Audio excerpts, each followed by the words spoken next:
Gaza और Israel के बीच तनावपूर्ण स्थिति हाल के महीनों में और गहरा गई है। जून 2025 तक दोनों पक्षों के बीच हिंसक झड़पें और सैन्य कार्रवाइयां लगातार जारी हैं।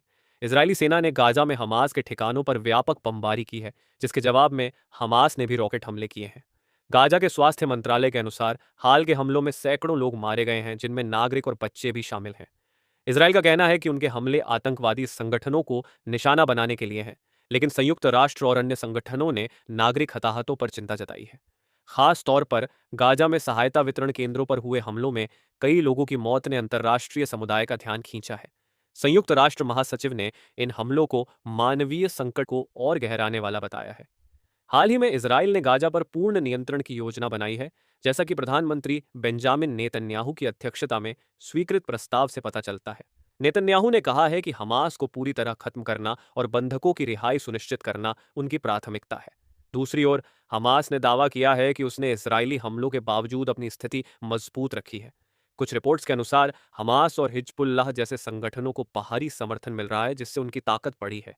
गाजा में मानवीय स्थिति बदतर होती जा रही है, जहां भोजन, पानी और चिकित्सा सुविधाओं की भारी कमी है।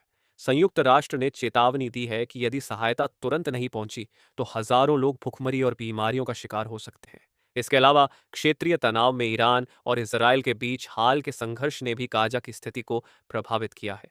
जून 2025 में अमेरिका और कतर की मध्यस्थता से इसराइल और ईरान के बीच अस्थायी युद्ध विराम हुआ, लेकिन गाजा में हिंसा पर इसका ज्यादा असर नहीं पड़ा। इसराइल ने यमन में हूती विद्रोहियों के ठिकानों पर भी हमले किए, जिससे मध्य पूर्व में तनाव और बढ़ गया है। भारत ने इस क्षेत्र में अपनी कूटनीतिक स्थिति मजबूत रखी है, विशेष रूप से इसराइल के साथ तकनीकी और रक्षा सहयोग बढ़ाकर। हालांकि भारत ने गाजा में मानवीय सहायता की वकालत भी की है। गाजा में इजरायली सेना की कार्रवाइयों ने फिलिस्तीनी नागरिकों को विस्थापन के लिए मजबूर किया है। कई परिवार अपने घर छोड़कर सुरक्षित स्थानों की तलाश में हैं, लेकिन गाजा में सुरक्षित क्षेत्रों की कमी एक बड़ी समस्या है। अंतर्राष्ट्रीय समुदाय ने युद्ध विराम और शांति वार्ता की अपील की है, लेकिन दोनों पक्षों के कड़े रुख के कारण प्रगति धीमी है।